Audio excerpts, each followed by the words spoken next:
Hello everyone! I've been able to take some time off and go on a very exciting vacation, which means this video took a bit longer than I wanted, but it's finally here. My experience playing Fae Farm for the first time. I hope you enjoy this relaxing summary of the beginning of the game, and stay tuned until the end for my thoughts on Fae Farm so far. With that being said, grab your favorite drink and let's get cozy. I started my journey to Asoria by naming my world and customizing my character. There are many different options in the character creation menu, and I was happy to see that you could choose from different body types, a big range of skin tones, options for heterochromia, many hairstyles, facial details like blush or freckles, and the option of choosing pronouns, which will affect the dialogue in the game. I decided to create my character as Fae and match with the purple outfit.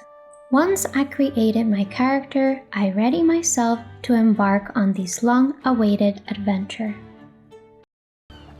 Walking along the beach one day, staring at the sand, a message in a bottle invited me to a faraway land.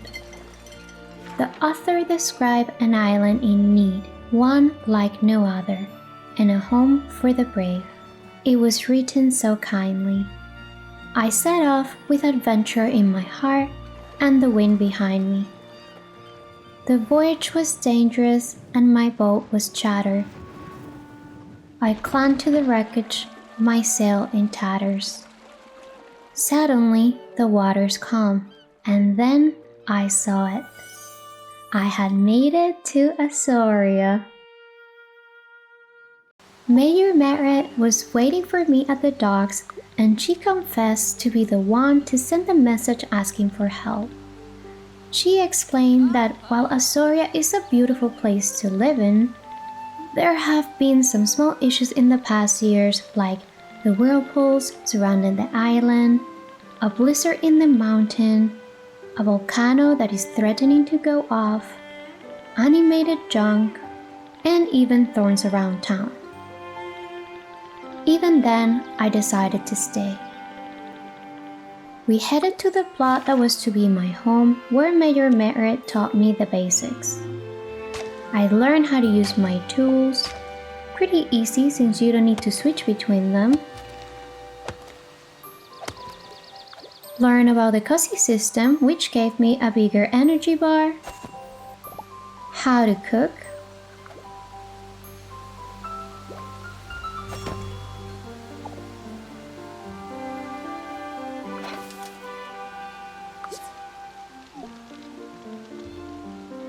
and the most important, how to farm.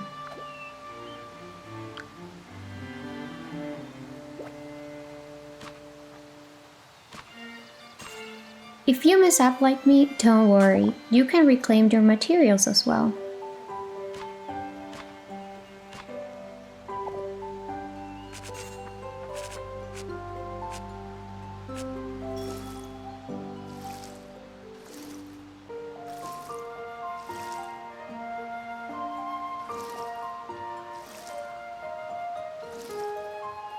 After clearing my farm a bit, she suggested to go pay Eddie a visit.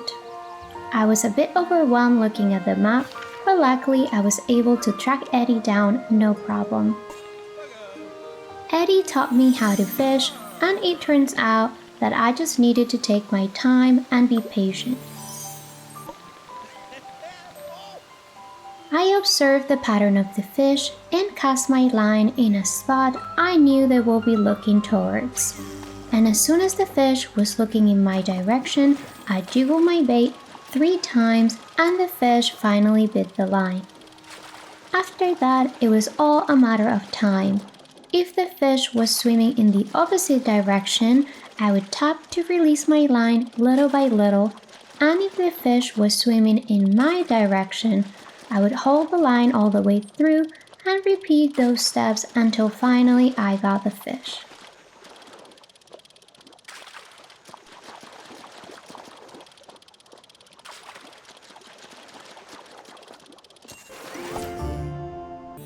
Eddie was really happy with my first fishing experience and directed me to Mel to learn more about the critters in Asoria.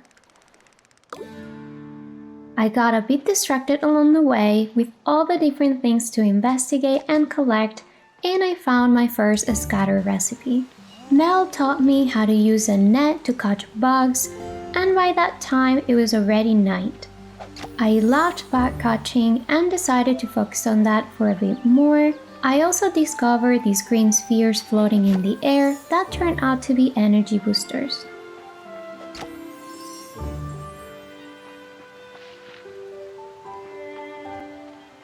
Pearl was the last person to meet for the day, and she taught me about the market and Azoria's currency, florins.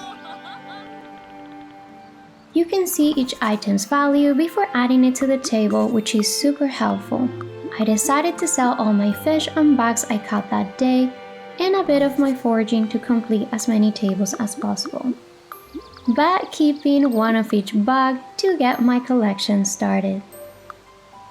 I woke up well rested and with a note from Alaric asking me to meet him by his place and chat about the thorny problem in Asoria.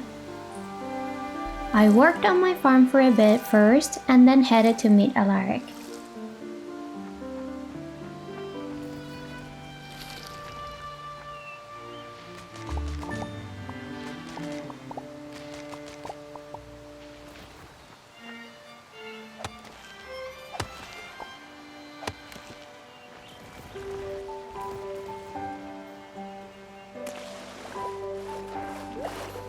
It turned out he just needed some delicious food to help him work overnight and create a magical staff for me. He is just the sweetest. Thankfully, I already had some broiled shellfish on me and was able to spend the rest of the day exploring and catching bugs and fish to sell in the market.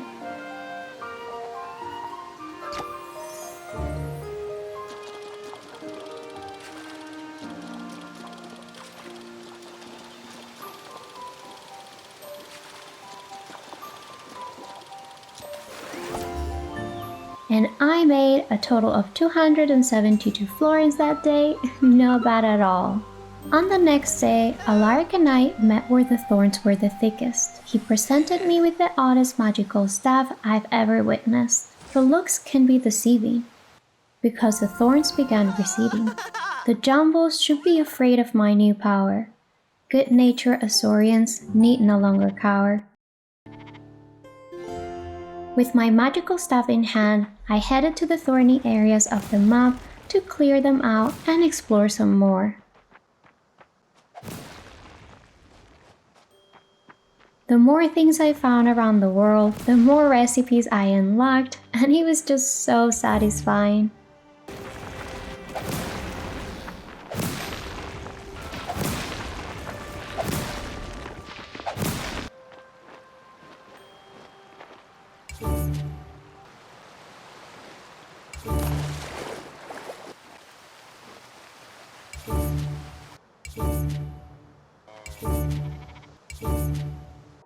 A new day and a new quest.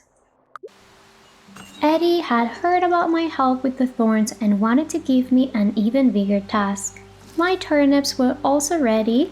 That meant I had to get some new seeds, so I paid Holly a visit and I got a little bit of everything because you never know.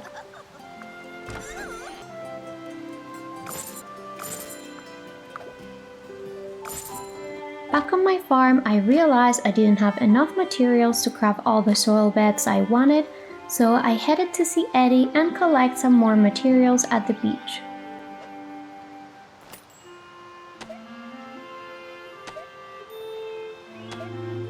The task he gave me was to sell 3 fish at the market, and since I had to wait until the next day to turn in that quest, I spent the rest of the day doing my favorite thing, collecting and exploring.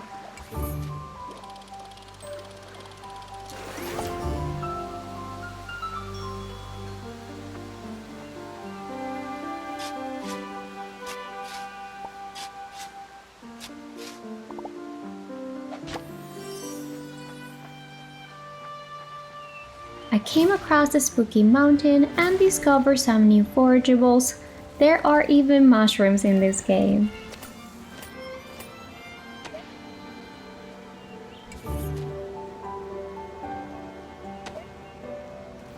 On my way back home, I saw a sparkly bug flying around, and it turned out to be a moon moth. I had to put it away in my shed right away before I sold it by accident.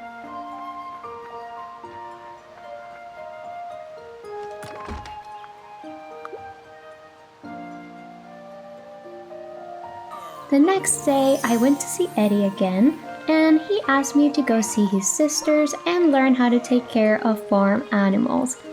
Finally! That definitely could not wait, so I went straight ahead and bought my first chiku and named her Becky.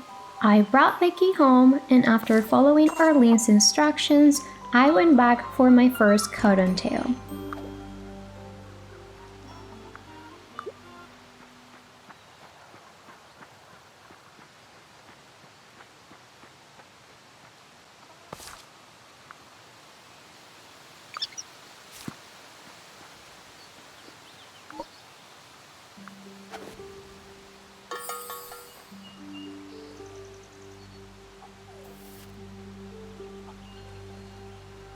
Once I finished that quest, a new and very exciting one opened up. It was time to visit Cleo to learn more about the mines.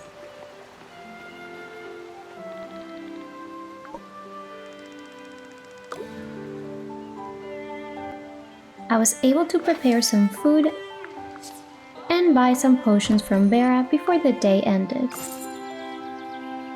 And on day 6, I was able to unlock the saltwater mines.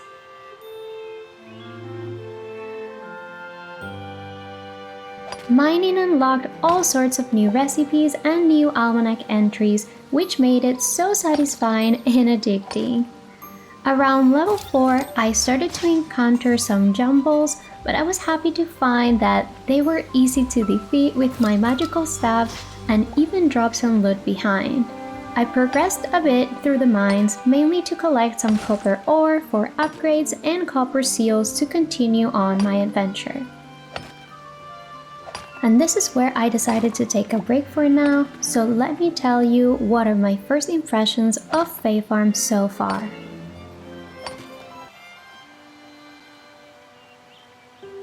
Right away, I can say that I'm really liking this game, and I know I'll definitely play it all the way through to finish the main story. I will keep you posted on my final thoughts about the game when that happens, but so far, here are the highlights. The amazing graphics and movement around the map are just incredible. The game looks so beautiful, and just jumping and swimming around, it's so much fun. There are so many different things that you can collect and craft in this game. Bot catching being my number 1, followed by mining and decorations. One of the things that makes this game so addictive is the amount of recipes you can unlock every time you discover something new. And I'm not talking about the scatter recipes, but especially in the mines, it's super satisfying as you hit different types of rocks and crystals, a whole list of new recipes unlock. I've also enjoyed farming so far. Caring for your crops and animals is easy and doesn't take much time, which, since there's so much to do around the world, I actually appreciate.